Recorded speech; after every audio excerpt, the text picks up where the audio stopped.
great figures who I was privileged to meet and who've been an inspiration in my life. This was even in my student days. India had an outstanding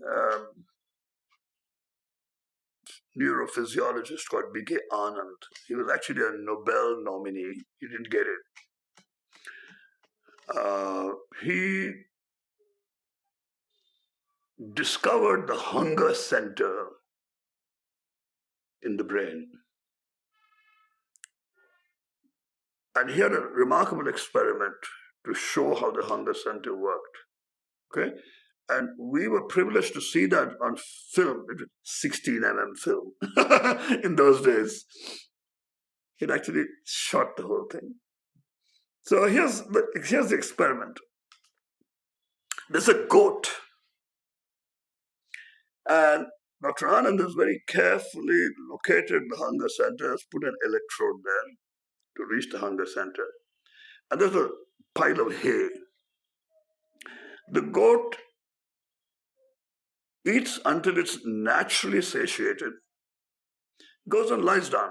So in other words, if you can look at hunger as a homeostasis phenomenon, reduction in sugar levels, making up for it, and then it levels off and you go back.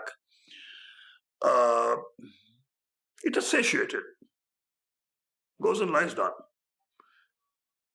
Then you stimulate that electrode. You get up and go and eat. You stop the stimulation, it'll come back and lie down. When he did these experiments to demonstrate the presence of hunger center, it was just that, nothing more. Years later,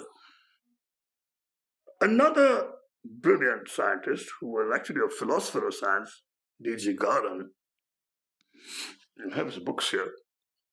He wrote a trilogy, he wrote a series of 3 books on the connection between behavior, society, and science.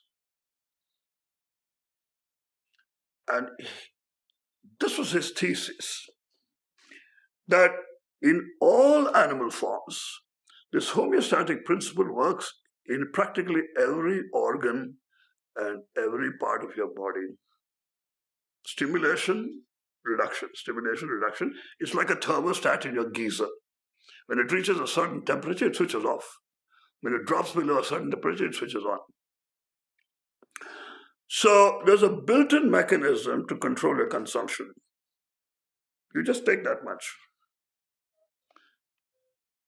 It is said, maybe a specialist like Ullas Karant will validate this. It is said that when a tiger has had its meal, you can walk past it, it will not attack you. When it's time to hunt, it'll hunt. So that's why many other animals walk freely around the tiger when it's seated in its kill. So hunting for consumption is not the need. Okay? Or it's not the continuous need.